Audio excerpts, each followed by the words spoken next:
Welcome to The Mountain Gardener with your host, Ken Lane. Gardening can be challenging, but with Ken's tips, tricks, and local advice, you'll reap huge rewards. Now welcome your host, Ken Lane.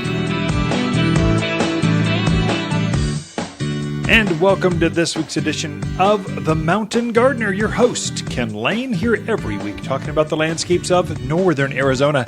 And it has turned fall early. It seems like spring hit late, and now fall is early. Now, what is that all about? That's uniquely the mountains. It tends to cycle. This actually reminds me of the 1980s, early 90s. This is how the weather used to be.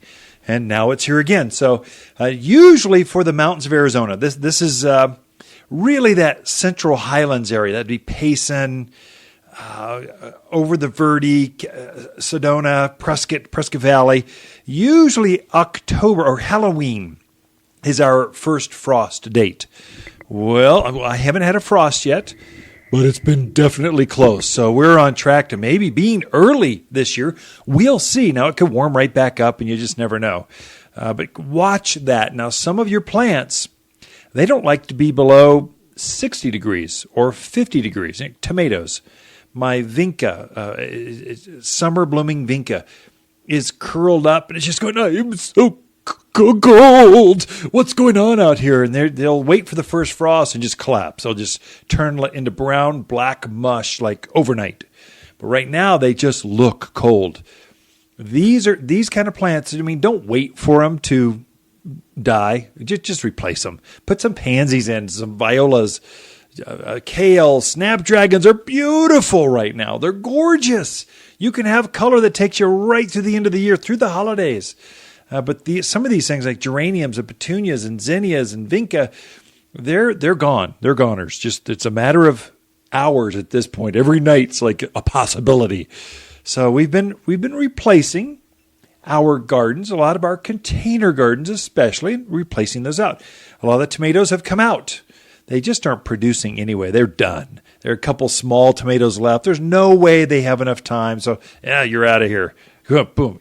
And I put the beets. I put lettuce, spinach, cauliflower. You can grow a huge head of cauliflower this time of year. Huge head of broccoli this time of year, because what happens in the spring, you plant it maybe a little bit late, and then it gets warm. It gets above 80 degrees, and these things start to bolt, or they start to go into flower, because you're really the winter blooming, winter harvested type of vegetables. You're harvesting either the foliage, the stems, or the actual flower head. So broccoli, it's just a huge flower head. So you want it to stay tight, to stay cool, so the flavor gets locked in there and it doesn't start to flower. Once those plants start to flower, it loses the flavor, goes sour, gets bitter, and it just loses its flavor. Kale, it's the same way. The best flavored kale are now through winter for most of us. Now, you folks that are tuning in from way high elevations, like Flag, Williams, Pinetop Lakeside, you know who you are. You're cold. You might have even seen some snow dusting the tops of the hillsides. You're good through the end of the year, and then January, it's just cold up there. Here at the lower elevations, let's say 6,000 and below, from Kingman, Spring Valley, all the way up to Highland Pines, the Prescott, Groom Creek areas, we're probably good through winter, most winters. Now, last winter, remember that? Those of you that wintered with us, remember we had I don't know how many feet of snow. It was ridiculous. It kind of shut some of my plants down last year, but I had planted them this time of year last year. And then when the snow finally did melt, they popped up and they started blooming and harvesting again. And so this is a transition season. So don't get discouraged going, the leaves are falling, making a mess of my rock lawn. Well, just enjoy the feng shui of the whole thing and watch the leaves. Go press a leaf in between between some wax paper. You'll enjoy fall better. Seems like some of the folks from the more tropical, deserty climates, they have a hard time adjusting to fall can be messy. Wind can blow leaves in the front door. It's a beautiful time. It's colorful, but it is a time of transition. Just know that and be okay with it. This is the time you do want to bring some plants indoors. If you were thinking about wintering over that palm or that fern or whatever it is, that tropical plant, it's been outdoors all season since last May. And now you're thinking, oh, I think I might want to bring that in. Now's the time. You want to make that transition within the next couple of weeks, before Halloween, really. So it's important. You're coming down to the end. Just a real quick, this is kind of what I do when I'm bringing plants indoors. I've got a magnificent fern. I'm either going to bring indoors in the downstairs den area, TV room, or I'm going to bring it into the greenhouse. I'm not quite sure which one. It's so big. I'm going to try it indoors because it's just beautiful, but it's like 4 feet around. It's ridiculous. It's so happy. Here's what I do before I bring it in, though. It's kind of threefold. One, pull it out and just get it where you can really flush the soil with water. I mean, I take the hose to it till that water is flowing out and really flowing, and then I'll do it again. I want to flush mainly the pill bugs, earwigs, worms. There's stuff living in that plant. I don't want to bring that indoors. Spider, what? I hose down the foliage. I don't want any eggs on there. I want to flush it out. When I do all that, I'll let it just drain for a couple of days. Then I'll spray the entire foliage area with triple action. It's an organic spray that you put on the foliage. It's very inert. It's very safe. I mean, don't put it in the dog dish. I mean, use some common sense, but basically it's as safe as you can go and still kill off the eggs that are laying in on those leaves, the foliage, the stems. So I'll douse that entire plant down with triple action, trying to get rid of bugs that might be living in there. And I don't want to have eggs. I bring that into the warm climate. Now the heaters are on, and those eggs, they just instantly erupt with new insects. That's not good. And so I just try to clean things up. It's also time to trim things back. If you're going to bring it in, so just kind of trim it back to its edges so it's gotten overgrown. Any dead yellowed leaves, pick those off. It's time to clean it up. Just take a moment, 15 minutes worth of prepping, and all of a sudden it just looks like a brand new plant. Then I bring it indoors. So do all that while it's outdoors. Be messy outdoors and then bring it indoors before the first frost. If you happen to have a frost coming, you're at a location where frost is here. I've gone down to 36 this week at my house. So they were saying it'd be 32, but no, I didn't see that. I'm sure some parts of the county did see that. Many parts of the state have already seen frost, but I didn't in my gardens. So you look at it for your gardens. If you do get that and you get caught where you don't have time to flush it, spray it, clean it up, cover it. Just take a sheet or something over. Just throw it over it. That's enough. These are really flash frosts. They don't last very long. So you got time. Or bring it up against the house. I'm going to store several of my plants. I've got that classic overhang over the front door. A bedroom on one side, garage on the other, and you kind of walk in. You can see the living room and dining rooms. It's that setup. I take some of my Zone 8, the sensitive. They're hardy plants, but they're just a zone above where we really go. They'll go through a mild winter, but not a real harsh winter. For those things, I keep them outdoors. I expect them to live. They're too big and they're too bulky. They're too happy out there. But I'll bring them up underneath that overhang, and I store them up there. So I've got a barrel cactus, a Mediterranean, several types of cacti that are very borderline, but they're many years old. This is just what I do. I keep them watered through winter, and then I bring them up underneath the cover, keep the frost off, and the house throws off enough warmth that it insulates them. And they go right through like champs. I don't cover them. I don't bring them in the garage. I mean, that's fine. I mean, if they die, okay. But you're not taking up my parking space in the garage. I expect you to live outdoors. And they've been doing that for years. This year, I do have a fan palm. It's a Zone 8. Okay, it's magnificent. It's probably 5 feet tall, 4 feet around. It's a beautiful oxblood red container. I'm going to try to do that with it. I mean, it's so big, I don't know if it'll fit underneath by the front door, but I'm going to try it, see if it works. Way too big to be in the house, but those are some quick ideas for you to transition some plants, to freshen up plants that are dying, that bring those things in. that might get damaged by frost. Be right back. You've been listening to The Mountain Gardener with Ken Lane, owner of Waters Garden Center in Prescott. Join him every week for timely garden advice right for the gardens. Visit Ken where he can be found throughout the week at Waters Garden Center in Prescott. Some things are just better together. July is the best time to fertilize with all-purpose plant food from Waters. But pair the all-purpose with humic acid, and it's a 1-2 punch of garden power. Humic acid gives your soil organic matter that helps plants' roots receive water and nutrients. So it makes fertilizer work even better. Like salt and pepper. Coffee and donuts. And hey, you and me. Aw, thanks, Ken. All-purpose plant food and humic acid better together, and only at Waters Garden Center. Hi, Ken with the Plants of the Week and our fire alarm, Red Mums. With a name like Fire Alarm, you'd expect large red blooms that take a fire hose to put the glowing petals out. Just provide a little garden soil for a flaming red that will last and last. But wait, there's more. This Fire Alarm Mum comes back again for even bigger show next year and just $3.99. Waters Garden Center, 1815 Iron Springs Road in Prescott, where people who love red mums, they love to shop. You've been listening to Ken Lane, the Mountain Gardener. Green thumbs learned while working in the Family Garden Center. Now welcome back to the Mountain Gardener. And we've got Lisa Waters Lane in the studio. She comes each week with your garden questions. Welcome to the studio, my love. Thank you. So we had a fun time on, when was that? Thursday night at Yavapai College. Yeah. Went to go watch Clint Black with 1,000 of our closest friends. Does that hold 1,000? Country, I guess it would. I think it's 1,200. Yeah, I don't know. It was sold out. Sold out show. So. Sold out, waiting room. People were still waiting to get in, hoping someone wouldn't, show hawk up, tickets or whatever. So he's a good performer. 30 years on the road.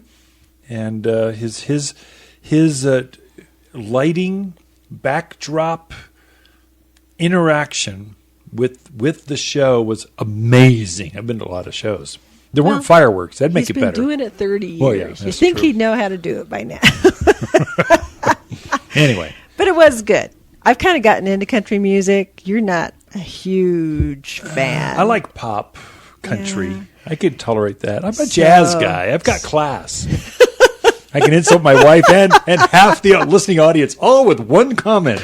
Well, I was never really that into country music, but all of our kids, well, except for one, love country music. So whenever they were in the car, I'd have, you got to listen to it, and I've really learned to like it.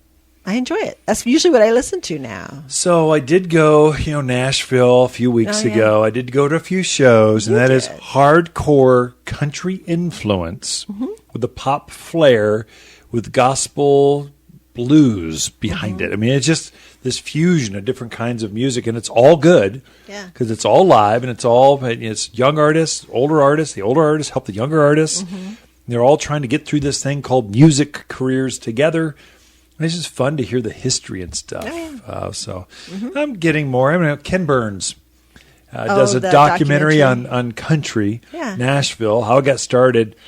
And if you watch that, it's a really good, a good watch. Helps you to understand it's available the history of it. Yeah, Amazon, Netflix, all those places. It's it's entertaining, it's informative, it's a documentary. I like documentaries. They put me to sleep like that. Usually, not always, but that's Ken Burns. These are usually good. They really are. It helps you appreciate America and where this music came from the old world, from Africa, from all walks, from the whole planet came in, and then we created this thing called American country or jazz or blues, and it's uniquely us. And now it's gone global, back out. So anyway, I digress. Thank you for the history lesson. This is about gardening. Now we'll talk about gardening. Yeah. I'd take you on another date anytime, though.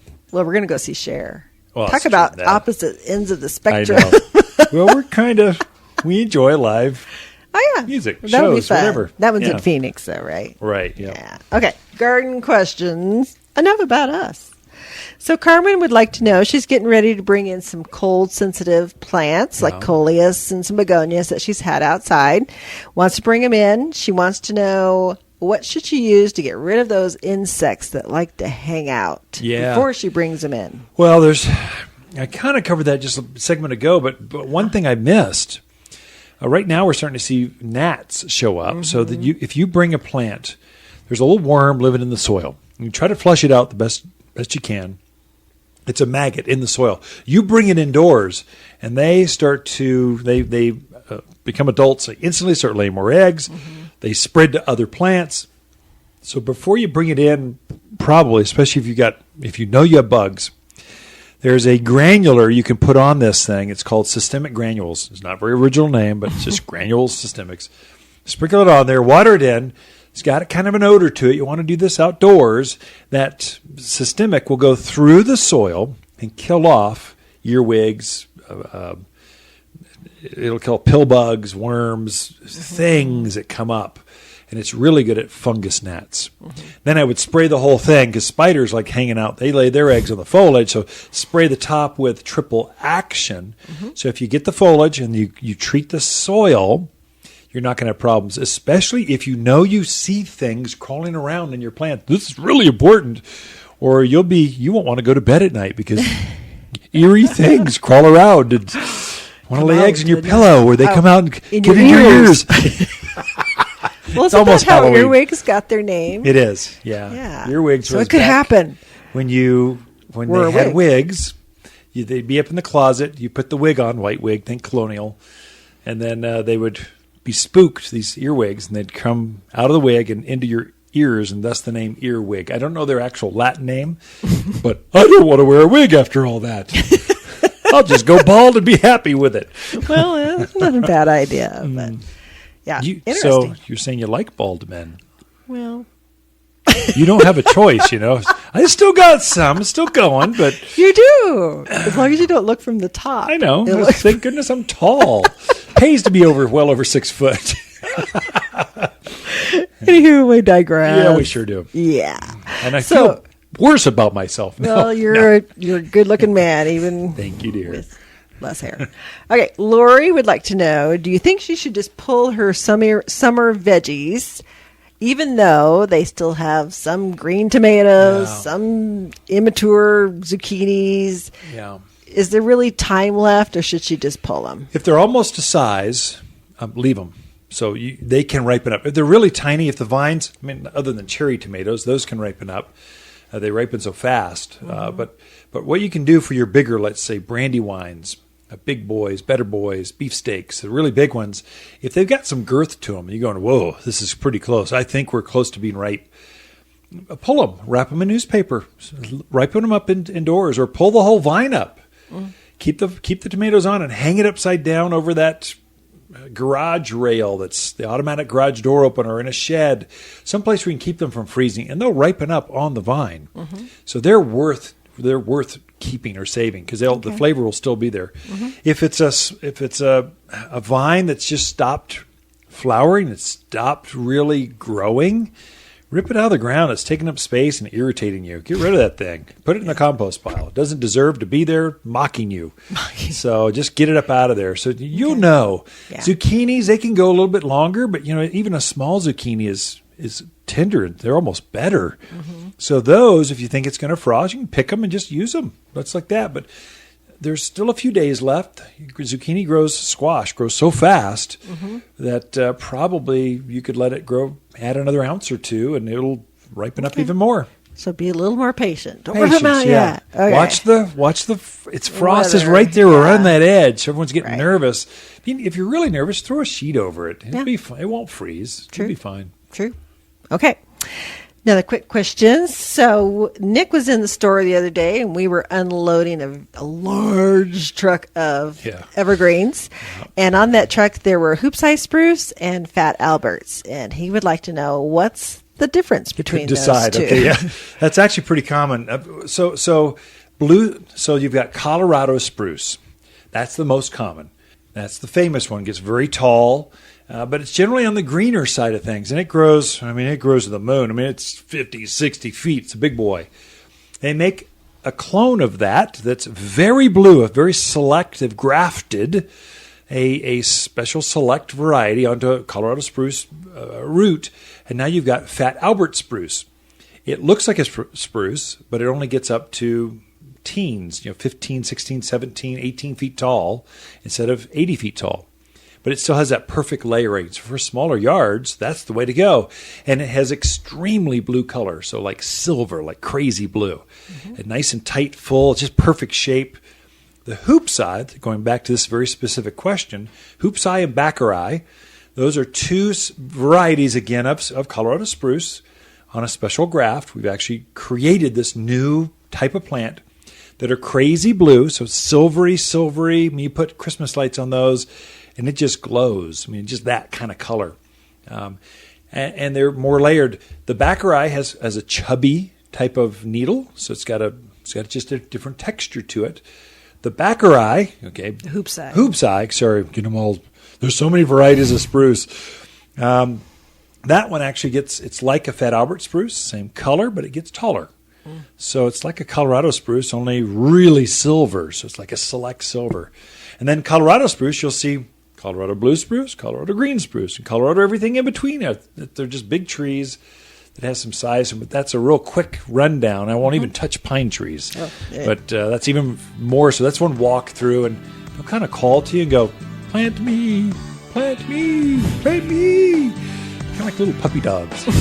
Anyhow, and we'll be right back with more with Ken and Lisa Lane and the Mountain Gardener. You're listening to Ken Lane, a.k.a. the Mountain Gardener. Ken can be found throughout the week in Prescott at Waters Garden Center. Listen each week as he answers timely garden questions unique to mountain gardens. Oh no! My pine trees look terrible! Never fear, Plant Protector is here. Plant Protector? From Waters Garden Center? My Super Strength Protector destroys pine scale, bark beetle, and aphids. Just water into the soil and your trees are protected from the inside out for the year. Thank you, Plant Protector. You can always find Plant Protector at Waters Garden Center, 1815 Iron Springs Road in Prescott. Hi, Ken, with the plants of the week and our Ivory Feathers Pampas grass. The most majestic of all grasses, this dwarf pampas grass blends perfectly into landscapes. In bloom at Waters now, with long stalks of ivory plumes held tall above flowing green foliage that only grows head high. Much easier to maintain, this crop is the nicest you'll find and only $39.99. Waters Garden Center, 1815 Iron Springs Road in Prescott, where people who love ivory grasses, they love to shop. You've been listening to The Mountain Gardener with local expert Ken Lane. Join the conversation every week as he answers timely garden questions. Email Ken a question directly from your phone to his desktop through the web at watersgardencenter.com. That's Waters with 2 T's, gardencenter.com. Now welcome back your host, Ken Lane. I do want to cover some plants that are really looking good right now. You're seeing some real tall grass, probably head high, a little higher. It's got a great big plume. That is pampas grass. Grows at all elevations here in the mountains of Arizona. You're seeing a sumac, lots of red shrubs that are up about anywhere from knee high to head high, maybe a little higher. So staghorn sumac, tiger eye sumac, low grow, fragrant sumac. Sumac is a native that just grows wild throughout the mountains of Arizona at all elevations. Very tough plant. You kind of buy it, get it established for a year, and then just let it go by itself. Very little care. But it's most famous for its hardiness and its fall color, from oranges and reds. You're seeing some really pretty sumacs right now. It's a good time to plant those things right now, too, because you plant them when they're glorious. You're seeing a vine that's growing up fences, ground cover for erosion control. That is Virginia creeper. Again, it's another native. You'll just see it out there in the wild. The maples, especially at the higher elevations, are in full color, full red. Full gold. It's a maple leaf. It's either gold or red. It's either red maple or a blaze maple or a silver maple. There's several varieties. Lots of maples do really well here. So it's a good time to be planting those things now. If you're planting, though, right now, if you're planting in the fall, just realize you need to keep those things hydrated through winter. So you got to water deep soak those new plantings at least twice a month. So take a hose out, take a 2-gallon watering can, just water it in. Take a nice day in January and water it. And that it'll keep it, the leaf buds forming, the roots starting to grow, and it will make sure that next spring they just ignite with new growth. That's the only caveat if you're planting in a dry climate that's warm day, cool night. It's not like the Midwest. It's not where it gets cold and stays cold and everything locks in place. No. Many times, most of us don't even have a frost line, or if we do, the ground doesn't freeze for very long.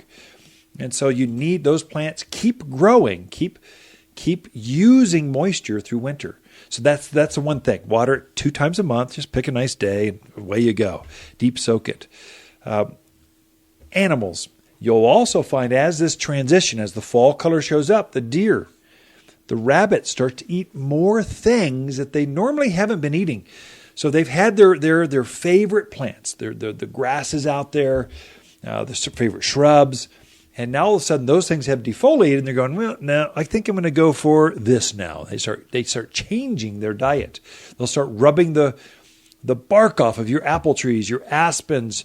You really want to watch this. So be careful. Also, snakes, they are migrating right now. So they'll look for that open garage. They want to get someplace warm. They're just really cold in the morning. So kind of camp out in your garage, wait there, and then when it's warmer, they'll go back out and migrate. If they're old or they're young, they just don't have the stamina or the smarts to get out of the garage. They'll kind of camp out there and they're going, I think this is good enough. I'll winter over right here. I'm just tired. And so they won't. So you want to keep those snakes moving. They're moving back to where they'll all kind of go into a den and they hang out together underground.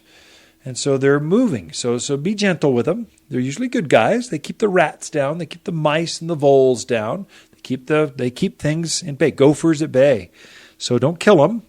They're your friends, and they're moving on. So you'll see more snakes now than any other time of year. Spring and fall is when you see them. Something to watch with animals. The javelina, deer and rabbits specifically. There's certain kinds of plants you'll notice they don't eat.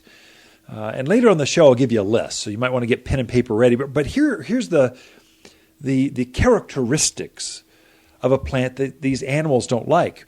Their native territory has blue plants. Blue is a secretion that the oaks and the junipers throw off. And they make the plant taste bad. And so they're cued into, anything blue. So if you put a new Pfister juniper out there or a blue sage, they don't like that because the color, they're used to the color going, no, I don't like that. I know it's bad. I'm not going to even try it. I keep moving on. So those plants that the mammals don't eat generally have blue color. Another one is plants will actually alter their scent or their flavor. So you notice herbs like rosemary, lavender, thyme, oregano. Animals don't eat those plants. They just ignore them because they have this heavy scent. Sumacs, the reason we grow so many great sumacs here is because they have this heavy scent. They just don't like the taste. And they just know, I'm experienced that. That gives me a sore stomach. Every time I try to eat that, I'm passing it up. So those are some characteristics. Also, you'll notice anything with two-toned leaves. So like sycamores. Even aspens have almost they get this white bark. It's a secretion. It's a texture they put on that foliage. So the top of the leaf is green. The bottom of the leaf has usually white color or silver color. And so that does two things for them. One, when an animal eats that fuzz, that texture gets caught in their throat, they kind of go, this is terrible. Where's the water? And also it makes it more water efficient. And so these plants, they get a twofold benefit. So look for those characteristics in plants when you're planting. If you're right on that run with javelina and deer, look for those plants. And then later, we'll have Lisa come in, then we'll go over the actual list. Here are the plants that you can plant that they just don't bother. Be right back. The Mountain Gardener, your source for timely garden advice right for higher elevations. Guaranteed to make a difference in your yard this season. Hi, Ken, with the plants of the week and our plumtastic muley grass. Glittering clouds of vivid purple plumes emerge in late summer and persist through the end of the year. It's a natural and showing off all its glory right now at the garden center. A superb hillside plant, especially when situated so that the plumtastic flowers are backlit by the Arizona sunset, all for just $36. Waters Garden Center, 1815 Iron Springs Road in Prescott. For people who love plumtastic grass, they love to shop. Plants are a lot like puppies. They need care, water, and food. You wouldn't forget to feed your puppies, so don't forget to feed your plants. Water's 744 all-purpose plant food is a gourmet meal for your plants. The only food for Arizona plants for the nutrients they need for big blooms, a hefty harvest, and tremendous trees, all naturally. It's time to feed your plants with 744 all-purpose plant food from Waters Garden Center in Prescott. You're listening to The Mountain Gardener with local expert Ken Lane. Mountain gardening is very rewarding, with a few Ken's tips, tricks, and garden shortcuts sure to turn your thumbs even greener. Now welcome back to The Mountain Gardener. And we've got Lisa Waters Lane coming back in the studio. We give this segment just to her, whatever's on top of her mind, garden-wise or any otherwise. It's her show at this point, and I just generally just keep really quiet, timid as a mouse, and nobody believes you. And yeah, you should just stay through the bottom of the hour. Just go right through with me. Do the bottom segment too. Like you should do the whole show with me. It's more fun to be in a small studio with a pretty gal and 2 microphones talking about gardening. Basically, I would just be companion to you because you would still do all the talking. So I would just kind of be here to smile at you and make sure you're. I'm happy with that. Really happy with that. In fact, that's kind of how you caught my eye originally. Because I was quiet and just smiled. No, because you got out of a 1972 Mach 1 Ford Mustang. This pretty blonde comes out, and I go, whoa. It wasn't my car. It wasn't your car? Just so people know, it wasn't my car. I had a Chevy Malibu. Well, I had a 76 Chevy Malibu. You were dating some Emory Riddle kid. Guy, man, I'm some kid, go to Prescott High School. I'm going, no, Yavapai College. Mm-hmm. And then I'm going, wow. And I just started, I wasn't stalking, but I was watching intently going, when can I ask her out? When can I ask her out? Yeah. And then basically, I didn't have a car, so you lived down the same road I did, so I just said, hey, would you give me a ride? Mm-hmm. That's a good end, guys. If you want to get a... There's more to this story, but we will not bore people with today. Okay. But if you ever want to know the whole story, who is it? Paul Harvey used to say the rest of the story. Yeah. Someday. Oh, we've been married 32 years. Mm-hmm. Wow. Yeah. So what about gardening? Okay. Just to shift gears. Well, while you were off gallivanting around the world this week, that's okay. We had a large truckload of evergreens come in. Yeah. Absolutely beautiful evergreens come in. So I thought, hey, we should talk about those. That's good. Perfect. People they see that truck, they see all the new trees, and it's almost like they're drawn to it like magnets. They're not even from. It's perfect. This is perfect timing and a good time to explain the differences and help folks figure out which one's best for their yard. Mm-hmm. Mm-hmm. So I thought we'd start with the spruce first, and then we got some pines too. But we'll start with the spruce, the different varieties, and how they would work best into your yard. So the one that we got that's probably the most popular is the Colorado spruce trees. Yeah. And within that, we got the Fat Albert spruce, which has that more blue kind of a... So why do they call it Fat Albert? It is fatter, right? I don't know. I wouldn't even use the word fat anymore. Oh. It used to be good, but now Wider, it's bad. I don't know. Huskier? Yeah. I don't know. It's the same width as a Colorado spruce, only it doesn't get as tall. So in that respect, I guess it is a little chubbier, just looks fatter. Chubbier because it's not as tall. Right. But same point, same layered, looks like a Christmas tree, silver blue. Yep. Okay. Very pretty tree. I mean, someday I have to figure out why they called it Fat Albert. The growers are coming in here. I bet the guy that developed it lives here in Prescott. I mean, all these, so we could ask them. Okay. I'll figure that out sometime. Then we got the hoop size spruce, which is that it gets that same really pretty blue color, but it has it gets taller. Doesn't have that huskier look to it. How's that? It's still got that great layering. I mean, perfect, central leader, these big swooping branches. It's just a beautiful tree. So it is. The color on it is fabulous. Yeah. I always kind of think it's pretty when it gets some real maturity to it. Yeah. Sometimes the younger ones, you kind of look at them and you're like, is that a Dr. Seuss tree? Yeah, they haven't filled in yet. Yeah. They haven't filled it. Kind of like that teenager that kind of gangly. It hasn't quite filled out their body yet. It's that. But when they get a little bit of maturity to them, absolutely gorgeous. Then we got the regular old Colorado spruce, which can go from color anywhere from green to blue. Yep. And I always tell people what color you see it is right now, that's the color it's going to be. So if you like the green, get the more green one. If you like it more blue, find one that has more of a blue tint to it, because they're really not going to change, are they? Can I I'll just inject just one thought. If you've got a Colorado spruce you planted, let's say 10 years ago, and it was blue, and now it's green, that's a mineral deficiency. So you haven't fertilized enough. So if you simply were to fertilize that with an all-purpose plant food, that's 744 all-purpose, and then add to it aluminum sulfate. If the plant picks up aluminum, it becomes more and more blue, more silver. It's a secretion that covers the needle that makes it silver. So you can actually rub that off the needles of all these varieties.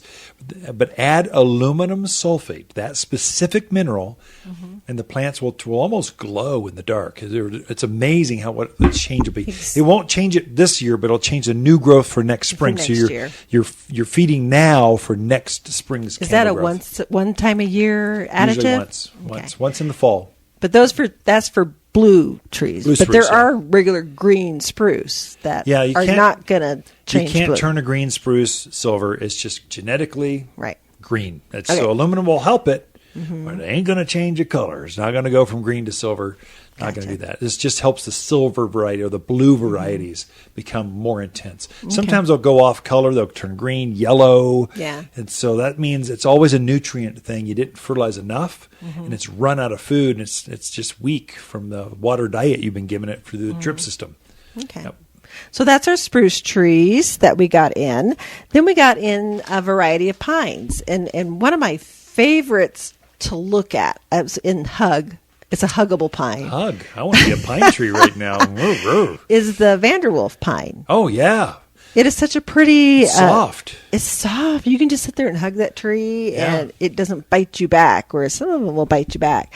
This has that variegated needle to it, so it's almost like a white or blue underneath, and it has the green on top, so it gives you a really unique coloring out in the landscape. Two-tone, yeah.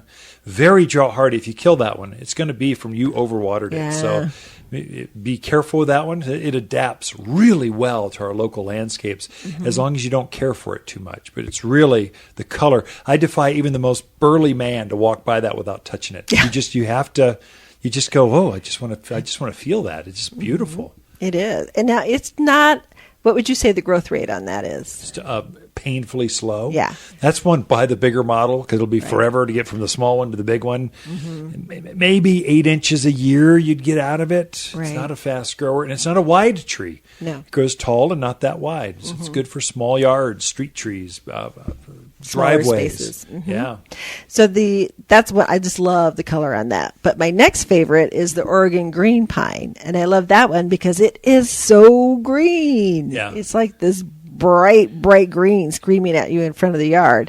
It's another one that what do they top out, like 12 feet? No, I think they're a little taller than that. Are they? Austrian pine goes up to about 30, 35. That one's a click lower, maybe 20. I don't know, something like that. But definitely smaller. It's shorter needled, much more dense. So Austrians, you can kind of see through them. Sometimes these are very compact. Yeah. Austrian pine, I think of it as a ponderosa pine. When I'm designing them into landscapes, if you want a ponderosa, I'll go, you don't want a ponderosa. Yeah, I do. No, you don't. You want an Austrian pine because it holds its foliage right to the ground, but it's still got that long needle. Whereas ponderosas, eventually, they just lose all their needle. All you have is a trunk sitting there in the driveway, and no foliage, and the foliage is 30 feet above you. You really want Austrians are much better, and then the Oregon green has even a richer color, a long needle still, but it has more dense. It's it's just a denser tree, which makes it beautiful. The green is striking, though. It is. It's just a very dark, lush green out there. Very, very pretty. Then we also got some large Spartans in, if you're looking for a large Spartan, but you got to come check them out. Spartan junipers adapt. That's what we use ourselves to screen our neighbors, so we have some privacy. Did you hear that, neighbors? Oh, they're not bad. Just kidding. They're hardly ever home. We love our neighbors. I know. Anyway, Ken and Lisa Lane and the Mountain Gardeners. We will be right back. Look for more tips, tricks, and garden shortcuts through Ken's website. Podcast the show, read his weekly garden column, or follow him on Facebook and Instagram at watersgardencenter.com. That's Waters with 2 T's, gardencenter.com. Hi, Ken, with the plants of the week and our Ivory Feathers pampas grass. The most majestic of all grasses, this dwarf pampas grass blends perfectly into landscapes. In bloom at Waters now, with long stalks of ivory plumes held tall above flowing green foliage that only grows head high. Much easier to maintain, this crop is the nicest you'll find, and only $39.99. Waters Garden Center, 1815 Iron Springs Road in Prescott, where people who love ivory grasses, they love to shop. Hi, Lisa here with the plants of the week and our little Janie Gara. Little Janie is a charmer with flowers that float above this 15-inch plant. The fluorescent pink flowers will wow the hummingbirds with Janie's charm as well. Hummingbirds throughout the neighborhood will visit your plants. They're just so popular and only $14. She thrives in hot, dry gardens and only found at Waters Garden Center, 1815 Iron Springs Road in Prescott. Where people who love their native plants to be beautiful and hassle-free, they love to shop. Welcome to the Mountain Gardener with Ken Lane. Gardening in the mountains is different. Listen to Ken's tips, tricks, and garden shortcuts guaranteed to make your gardens more beautiful than ever this year. Now for better advice that works locally, welcome your host, Ken Lane. As promised, I'll give you a list of plants. I've got 2 lists here at Waters Garden Center. So your gardens, if you're in Kingman or Flagstaff or Payson, Payson, go over to Plant Fair. Pinetop Lakeside, go to Christopher's. They've got lists there for you that the animals don't eat. I'm not going to touch elk. I know you folks in Flagstaff, the White Mountains get that, but I don't get it, so I don't deal with it. That's just a cow with long legs and can jump any fence. But most of us have deer. All of us have deer. All of us have javelina, and all of us have rabbits. Whether it's a jackrabbit or a little bunny rabbit, they all have a ferocious appetite. And so here are some of the plants you want to look at that can be planted now that the animals aren't going to bother. Now I put this disclaimer here. I'm going to read this off the bottom of my deer and rabbit list. I've got a javelina list and a deer and rabbit list. It says, while these plants have been shown to be less desirable to deer and rabbits as food, they're not guaranteed to be foolproof. If animals get hungry enough, they are liable to try anything at least once. And so there are certain things they just love. Like we're putting kale in right now. Javelina think that's the best thing ever. They will go out of their way to eat ornamental kale or spinach or lettuce. And I plant a lot of ornamental kale, but I keep it up where they can't get to it. It's either behind a fence or it's up on the decks where they just can't get to it. The backyard that's fenced in where the dogs are. Animals don't like dogs. And so that just scares them off. Plus there's a fence. Some techniques though, if you want to try to keep them out, fencing's the only true way to keep animals out. Now, you'll hear some folks say, hang some scented soaps around to keep them off your apple trees, your peaches. It does work for a while, and then they start to get used to it, or I think the scent vaporizes off, and it becomes less effective. Human hair, you folks that have barbershops, hair salons, human hair has this natural predator type of scent. And they go, oh my gosh. I go, oh, there's got to be people. They get real jumpy. Oh no, there's people around. I might get shot. I'm not sure. But I think, again, hair, it starts to vaporize off. And so it starts to lose its scent. Blood meal is actually quite effective. Blood meal, it's a natural fertilizer. They make it usually out of chicken blood. And so they dry it up and they pelletize it and you spread it around as a fertilizer. What that does in the mind of a mammal is they go, whoa, something just died here. There must be a cougar. There must be a mountain lion, a bobcat, coyotes. Something's going on. And so they go, I don't want to go where this smells like blood. I'm going over to your neighbor's house. And you're training them to go eat their landscape, not yours. So that's pretty effective. But again, as it rains and snows, that blood scent starts to lose its effectiveness, and it goes into the ground and helps your plants. But something to watch. And then there's actual repellents. We actually have some sophisticated herbal type of repellents. Again, you spray the foliage. There's some that go on the ground. Again, those are highly effective. They seem to last for about 6 months or so. Then you have to reapply. Again, all these repellents you have to reapply to keep up with it. It's better just to plant a plant that they just don't eat. And so right now you can plant snapdragons. Snapdragons are in bloom, and they're beautiful. And animals, I don't know why they don't like it. I think it's because the sap actually tastes bad. Generally, mums, chrysanthemums, they don't care for. Some deer will get mischievous and they'll kind of eat the flowers off, but generally they'll leave them alone, generally. Daffodils, coneflower, you can plant that now, or what's the other one? Echinacea, that's the other name that goes by. Dianthus is beautiful. It's this evergreen blue foliage. It has these pink flowers. We've got several colors here at the Garden Center now. Great plant for the mountains, especially if you've got lots of heavy activity with animals. Lamb's ear, that's a great perennial. A lot of you know what that is. Lily of the valley, more of a shade plant. Then anything with an herbal name, so catmint, dill, lavender, mint, oregano, parsley, rosemary, sage. Animals don't bother. They just don't like mint. They don't like that herbal scent. So you'd think they would. I mean, humans do. You'd think they would, but they don't. Some of your shrubs, you're looking at Nandina, or folks from Southern Cal, heavenly bamboo is the other name that goes by. So they don't like that. It's a beautiful, lacy, green foliage shrub that gets up. There's a hip-high variety and a head-high, and a ground cover, actually. And they don't bother any one of them. Like nice evergreen, gets a white flower. It's every yard should have at least one, whether you have animals or not. It's a great plant for here. Of course, we're naturally surrounded by juniper forest, so you know junipers are good to go. Most varieties, they just aren't going to bother. Any kind of juniper, either upright juniper, they make junipers that are very narrow and very tall and chubby, so like Spartan junipers, and they make some that are short, more shrub-like, so like tam junipers and Pfister junipers, kind of old-fashioned hedge kind of plants. Then they make them creeping, so carpet junipers, all of them. Animals do not bother. Javelina, rabbit, deer, pack rats, they don't bother it because they're native. They're just used to, it smells like a juniper, looks like a juniper. I don't like juniper. I'm leaving that alone. And they're good evergreens. They just adapt well. One that grows wild at all elevations here in the mountains is Mahonia, or Oregon grape. Now, the low-growing one, the creeping Mahonia, is the native one.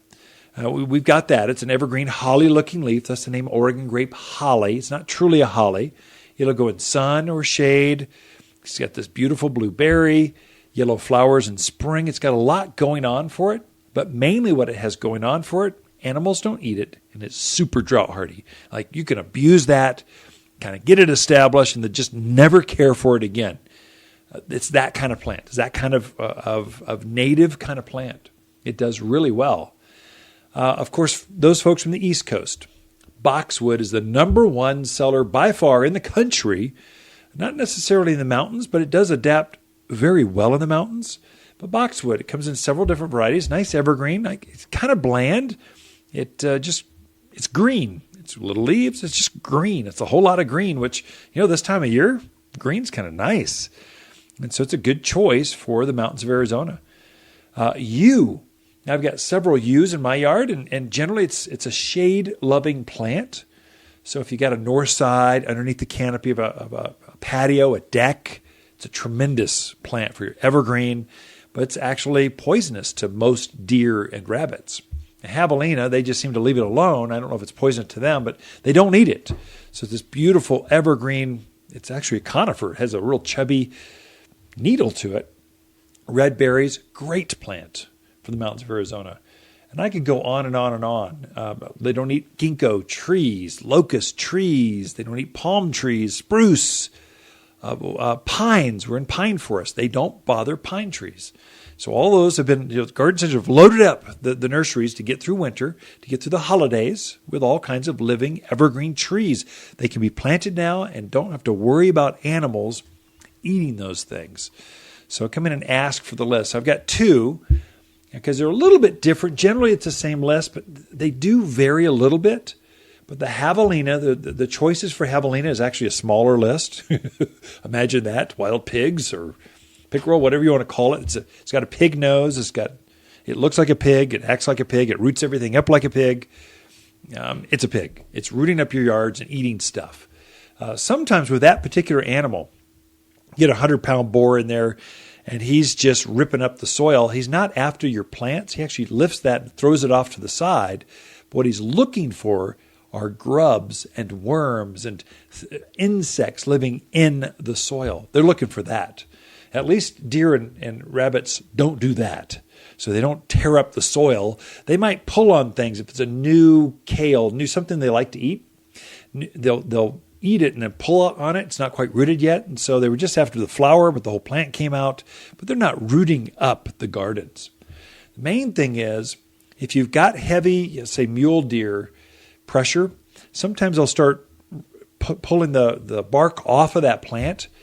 If that happens, they can actually kill the tree. So be careful of that. Porcupines, you've got quite a few porcupines. They do the same thing. They get up there and pull the bark off. If you see that, come in and talk to us. We've got a paint that'll seal that up or wrap it. And then if you put bird netting several times around the trunk and lightly staple gun it to the trunk, that has worked magic for my gardens over the years. It's really gotten me out of a bind, even with elk. It's really worked. They do not like that bird netting, plastic squares, lightly wrapped. You can't really see it from a distance, but they'll stop messing with the bark of the tree with that little trick. Be right back as we wrap this show up. You're listening to local garden expert Ken Lane, the owner of Waters Garden Center. He can be found throughout the week at Waters Garden Center, located in Prescott at 1815 Iron Springs Road. Thanks for tuning in to The Mountain Gardener. If life is a bowl of cherries, why not make them the biggest, sweetest cherries ever? Waters Garden Center is super excited to introduce our new organic fruit and vegetable plant food. This fertilizer has the bonus of added calcium that gives fruit trees and veggies an extra boost to produce healthy, abundant crops. Feed your plants now to help them thrive and grow more fruits than ever, and just $27 for a 20-pound bag. Safe, natural, organic fruit and vegetable plant food only at Waters Garden Center. Oh no, my pine trees look terrible. Never fear, Plant Protector is here. Plant Protector? From Waters Garden Center? My Super Strength Protector destroys pine scale, bark beetle, and aphids. Just water into the soil and your trees are protected from the inside out for the year. Thank you, Plant Protector. You can always find Plant Protector at Waters Garden Center, 1815 Iron Springs Road in Prescott. You've tuned in to The Mountain Gardener with local garden expert Ken Lane. Join him each week as he answers timely garden questions that are sure to make a difference in your gardens. Now welcome your host, Ken Lane. If you just need something fun an afternoon, girlfriends are out for lunch, you want to go mosey through some gardens, it's kind of a fun time to run through garden centers and take a look at the new fall and winter crops. They're unique to this time of year. You don't see a whole bunch of big spruce trees and pine trees in the spring of the year. Yes, we have some, but we're really front-loading with lilacs and forsythia and the spring bloomers, not so much the winter evergreens. And so you can really get, it smells good. It smells like a forest. All the mums are in bloom. We've got scarecrows. We've got a 2-story scarecrow in the middle of the garden center that's just funky. It's just fun. So if you just need something to kind of roam around for 30 minutes, please consider this a personal invite. Come join us. Say hi. We're open 7 days a week. We're always here. It's retail. So it's just having fun with the fall colored plants. We look at it as a time of decoration in the gardens and in the landscape. It's a fun time to use leaves in different ways, to figure out composting and gather those things up, to how to trim and repurpose some of your willows. It's just fun to decorate this time of year. And then we go right from here to Thanksgiving and then Christmas. And it's just, then you're halfway through the winter and you kind of hibernate for January and the spring takes off again. And at least here in the Prescott area, we're starting to see crocus and daffodils starting to come up by Valentine's. And so you're back into the spring vibe right then, right at that point. We do have some good garden classes. Every week we host something. And so every Saturday at 9:30, we will host a garden class. This Saturday, we had the best autumn colors. So what are those best shrubs and trees you can put in the ground and a plant that just every year has great fall color? So many folks are wowed by that. Well, here they are. Next week, October 19th, we've got the top 10 trees and how to plant them. So if you're in the mountains of Arizona, you're just not familiar with our tree mix, there are some that are better than others. So we got the top 10. And then I'm teaching the last one on October 26th is the fall to-do list. There are certain things you need to do really in the next 4 to 5 weeks before Thanksgiving.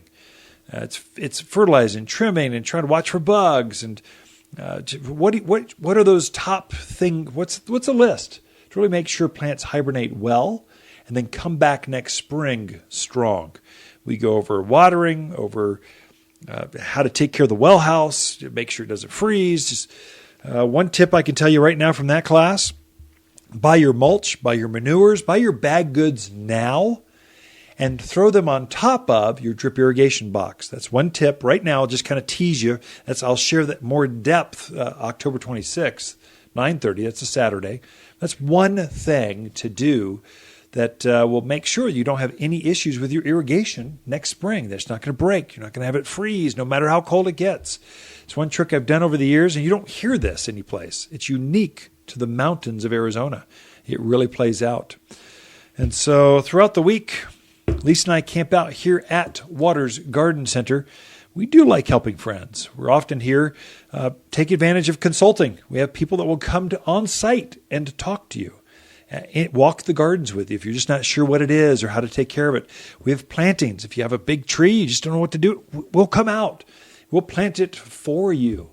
There's all these different services. If you're new to the area, you just don't even know where to begin, visit. It's a personal invite. Come talk to us and figure it out, and we'll get you the resources. I'm sure every local personal garden center does that in your town as well. Until then, enjoy this beautiful autumn weather. Hi, Ken with the Plants of the Week and our fire alarm, Red Mums. With a name like Fire Alarm, you'd expect large red blooms that take a fire hose to put the glowing petals out. Just provide a little garden soil for a flaming red that will last and last. But wait, there's more.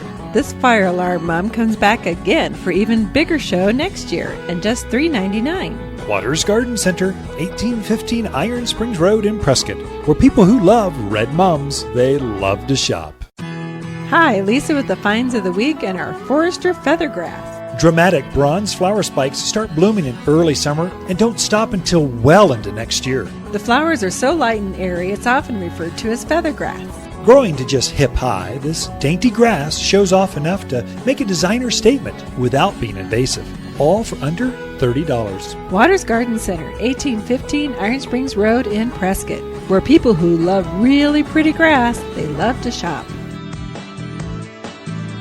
If you want a more fruitful garden, increase success in your landscape that just feels better, then tune in every week to The Mountain Gardener. Years of tips, tricks, and garden shortcuts are guaranteed to make your gardens nicer than ever. Listen to this podcast or read Ken's weekly garden column by visiting watersgardencenter.com. That's Waters with 2 T's, gardencenter.com. Thanks for tuning in.